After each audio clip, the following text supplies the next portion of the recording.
Rusia ka festuar 9 maj ditën e fitores ndaj nazizmit në luftën e dytë botërore me një paradë madhështore në sheshin e Kuq të Moskës. Një ceremoni që këtë vit u mbajt në masa të repta sigurie për shkak të sulmeve me dron nga Ukraina. Presidenti Vladimir Putin, i shoqëruar nga lideri kinez Xi Jinping dhe më shumë se 20 përfaqësues ndërkombëtar, ju drejtua kombit me një fjalim që përshkoi vijat midis kujtesës historike dhe realitetit të luftës së sotme. Në paradë morën pjesë mbi 11.000 ushtar rus përfshirë rreth 1.500 që kanë luftuar në Ukrainë.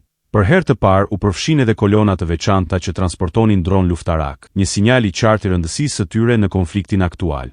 Parada u zhvillua pak orë pas një ampushimi 3 ditor të shpallur njanshmërisht nga Moska, të cilin Ukraina e quajti shfaqje teatrale.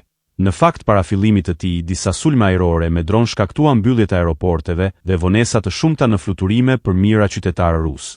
Prania e presidentit Xi në Moskë me trupa kineze që marshuan në shesh së bashku me kontingjente nga Korea e Veriut, Vietnami dhe Mongolia ishte simbolikisht e fortë. Analistët e konsiderojnë atë si një dëshmi të përforcimit të lidhjeve ruso-aziatike përballë izolimit perëndimor. Mijëra koreano-verior që ka marrë pjesë në luftime në Ukrainë, sipas burimeve ruse, u përshëndetën personalisht nga Putin, duke rritur edhe më tej tensionet me perëndimin.